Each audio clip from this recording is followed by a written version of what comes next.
বরবটি দিয়ে কি বানিয়েছেন? ভাজা বা রসা? এই রেসিপিটা নিশ্চয়ই বানাননি আগে কোনোদিন।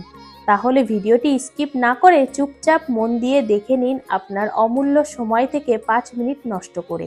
তারপর নিজে যখন বানাবেন দেখবেন আঙুল চেটে পুটে এক থালা ভাত খেয়ে ফেলবেন চোখের নিমেষে। নমস্কার বন্ধুরা, ভাই বোনের হেসেল ঘরে সবাইকে স্বাগত।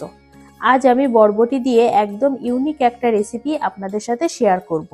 ভিডিওটি পুরোটা দেখার অনুরোধ রইল। বরবটির এই সুস্বাদু রেসিপিটার জন্য এখানে আমি নিয়ে নিয়েছি কিছুটা পরিমাণে বরবটিগুলো আমি ছোট ছোট করে কেটে ভালোভাবে ধুয়ে নিয়েছি। আর নিয়েছি কিছুটা পরিমাণে চিংড়ি মাছ। এখানে আমি মিডিয়াম সাইজের চিংড়িটা নিয়েছি, আপনারা চাইলে ছোট চিংড়িও ব্যবহার করতে পারেন। আর নিয়েছি একটা বড় মাপের পেঁয়াজ, কয়েক কোয়া রসুন, সামান্য আদা, একটা টমেটো আর কয়েকটা কাঁচা লঙ্কা। চলুন আমি এবার রান্নাটা শুরু করব। সবার প্রথমে গ্যাসে কড়াই বসিয়ে দিয়েছি। কড়াইতে আমি দিয়ে দেবো 2 চামচ মতো সর্ষের তেল।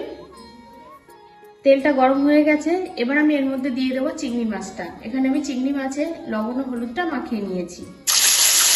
চিংড়ি মাছটা হালকা ভেজে নেব। চিংড়ি মাছগুলো আমি 2 থেকে 3 মিনিট তেলে ভেজে নিয়েছি। এবার আমি এগুলো তেল থেকে তুলে দেবো।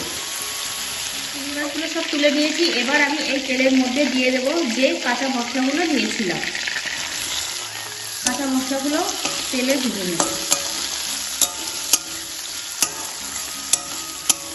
2 থেকে 3 মিনিট পেঁয়াজ রসুনটা তেলে নাড়াচাড়া করে নিয়েছি। এবার আমি এর মধ্যে দিয়ে দেবো কেটে রাখা বরবটিগুলো।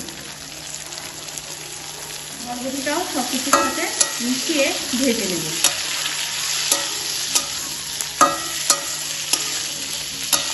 বরবটিটা দিয়ে আমি আবারও 3 থেকে 4 মিনিট ভেজে নিয়েছি। ভাজাটা আমার পুরোপুরি হয়ে গেছে। এবার আমি এটা নামিয়ে নেব। সবকিছু একটা প্লেটে নামিয়ে একটু ঠান্ডা করে নিয়েছি। এবার নিয়ে নিলাম একটা ব্লেন্ডার জার। এই জারের মধ্যে সব উপকরণগুলো দিয়ে দেব।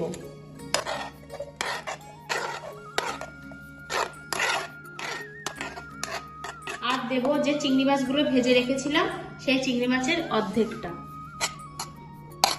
এবার সব উপকরণগুলোর একটা মিহি পেস্ট বানিয়ে নেব। সব উপকরণগুলোর মিহি পেস্ট আমি বানিয়ে নিয়েছি। এবার আমি রান্নার পরের স্টেপে চলে যাব। গ্যাসে কড়াই বসিয়ে দিয়েছি। কড়াইতে দিয়ে দেবো এবার 2 চামচ সর্ষের তেল। তেলটা গরম হয়ে গেছে। এখন আমি এর মধ্যে ফোড়ন দিয়ে দেবো 2টো শুকনো লঙ্কা আর 1/2 চামচ কালো জিরে। ফোড়নটা তেলে একটু নাড়াচাড়া করে নেব। এবার তেলে দিয়ে দেবো সব উপকরণগুলোর পেস্ট আর দিয়ে দেবো বাকি চিংড়ি মাছ ভাজাগুলো। সবকিছু তেলের সাথে মিশিয়ে নেব। তেলের সাথে সব উপকরণগুলো ভালোভাবে মিশিয়ে নিয়েছি। এবার আমি এর মধ্যে একে একে দিয়ে দেবো গুঁড়ো মশলাগুলো। প্রথমে দিয়ে দিলাম 1/2 চামচ হলুদ গুঁড়ো, 1/4 চামচ জিরে গুঁড়ো, 1/4 চামচ গোলমরিচ গুঁড়ো, স্বাদ মতো 1/2 চামচ লবণ আর দিয়ে দিলাম কয়েক দানা চিনি। এবার সব উপকরণগুলো ভালোভাবে মিশিয়ে নেব। 4 থেকে 5 মিনিট আমি এইভাবে এটা রান্না করে নেব, গ্যাসটাকে মিডিয়াম টু লোতে রেখে। 3 থেকে 4 মিনিট আমি রান্না করে নিয়েছি। দেখুন তেল সেপারেট হতে শুরু করেছে। এবার আমি এর মধ্যে দিয়ে দেব কিছুটা পরিমাণে ধনেপাতা কুচি। ধনেপাতাটাও মিশিয়ে নেব। যে সকল বন্ধুরা একদমই বরবটি খেতে ভালো না বাসেন তাদেরকে বলছি অবশ্যই এইভাবে হলেও বরবটির এই রেসিপিটা ট্রাই করতে পারেন। খেতে কিন্তু দুর্দান্ত লাগে। খেলে বুঝতেই পারবেন না যে এটা বরবটি দিয়ে বানানো। ধনেপাতা দিয়ে আমি আবারও 1.5 থেকে 2 মিনিট এটা রান্না করে নিয়েছি। রান্নাটা কিন্তু আমার পুরোপুরি কমপ্লিট হয়ে গেছে। এবার আমি এটা একটা সার্ভিং প্লেটে নামিয়ে দেব।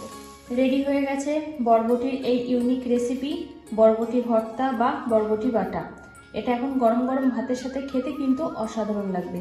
আপনারাও বাড়িতে অবশ্যই এইভাবে ট্রাই করবেন এবং কেমন হলো কমেন্ট করে জানাতে ভুলবেন না কিন্তু। আজকের রেসিপিটা তাহলে এই পর্যন্ত।